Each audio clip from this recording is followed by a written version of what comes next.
The fluorescent lights hummed. Tom chewed gum, bored. Another slow night at Benny's bodega. Outside, crickets chirped. A lone car whooshed by. Tom glanced at the clock. 11:48 p.m. Almost closing time. He stifled a yawn. He wished something would happen. Anything to break the monotony. Be careful what you wish for. Two figures appeared in the doorway. Silhouettes against the night. The dim light from the street lamp outside cast long shadows, making their presence even more ominous. The air was thick with tension, and the silence was deafening. It was as if the night itself was holding its breath, waiting for what would happen next. Tom's hand instinctively moved towards the silent alarm button under the counter. His heart raced, pounding in his chest like a drum. He had been trained for moments like this, but nothing could truly prepare him for the real thing. The cold metal of the button was a small comfort, a lifeline in the sea of uncertainty. The first man, Ray, was wiry and agitated. He glanced nervously around. His eyes darted from one corner of the store to the other as if expecting something or someone to jump out at him. His movements were quick and jerky, like a puppet on strings. The tension in his body was palpable, and it was clear that he was on edge. His hand was tucked inside his jacket. The bulge under the fabric suggested he was hiding something, and Tom's mind raced with possibilities. Was it a weapon? A tool? Whatever it was, it added another layer of danger to an already precarious situation. Evening. The word hung in the air, heavy with unspoken threats. It was a simple greeting, but in this context it felt like a warning. The tone was casual, almost friendly, but there was an undercurrent of menace that sent chills down Tom's spine. The second, Eddie, was a mountain of a man. His presence filled the doorway, blocking out the light from outside.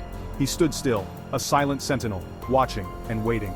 His size alone was intimidating, but there was something in his eyes that was even more frightening. A cold, calculating look that spoke of experience and ruthlessness. He grinned, showing off a chipped front tooth. The smile was meant to be disarming, but it only added to the sense of unease. It was a predator's smile, one that promised pain and suffering. Tom knew he had to stay calm, to think clearly, but it was hard when faced with such a formidable opponent.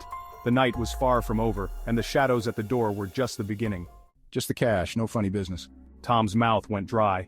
He could feel the beads of sweat forming on his forehead, each drop a testament to the fear gripping his heart.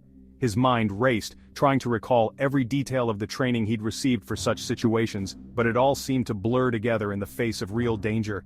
He'd seen this on TV, countless times in movies and crime dramas. The scenes always seemed so distant, so detached from reality. The actors made it look almost easy, a simple exchange of money for safety.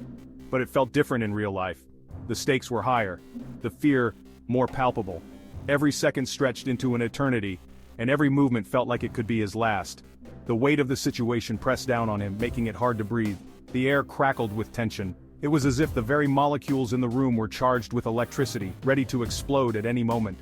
The flickering fluorescent light above added to the surreal atmosphere, casting eerie shadows that danced on the walls. He slowly pulled out the cash drawer. His movements were deliberate, almost mechanical, as if he were trying to convince himself that this was just another routine task. But the pounding of his heart betrayed him. Bills of various denominations were fanned out like a morbid deck of cards. Each bill represented a choice, a decision that could mean the difference between life and death. The sight of the money, usually so mundane, now took on a sinister significance. His hands trembled slightly as he placed the money on the counter. The trembling wasn't just from fear, but from the adrenaline coursing through his veins. He hoped that the man wouldn't notice, that he wouldn't see the vulnerability in his shaking hands. Every fiber of his being screamed for him to stay calm, to not make any sudden moves. The room seemed to hold its breath, waiting for the next move in this dangerous game. A car door slammed shut with a resounding thud, echoing through the quiet night. The sound was sharp, cutting through the stillness like a knife. It was the kind of noise that made people stop and take notice, a signal that something significant was about to unfold. Swearing under his breath. "Damn it," he muttered, frustration evident in his voice. His breath came out in short, angry bursts as he tried to compose himself. The night had not gone as planned, and this was just another complication he didn't need.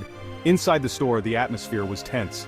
All eyes darted to the entrance, curiosity and apprehension mingling in their gazes.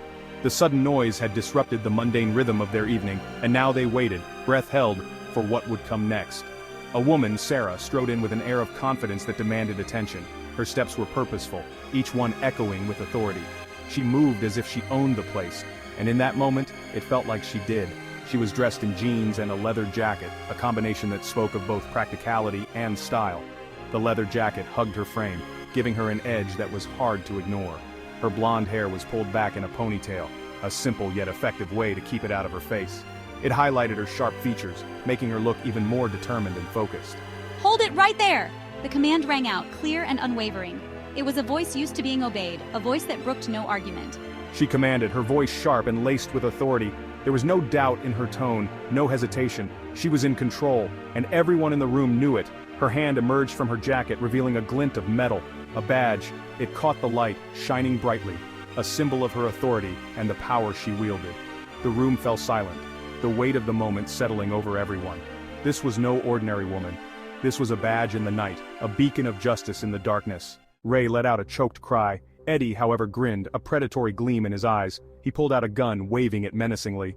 Well, well. Looks like we got ourselves a party. Sarah didn't flinch. Her eyes locked onto Eddie, her hand still hovering near her waist. The silence stretched, thick with anticipation.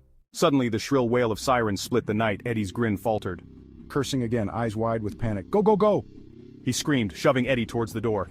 They bolted out into the night, disappearing into the darkness. Moments later, the store was flooded with flashing red and blue lights, but the robbers were gone. For now.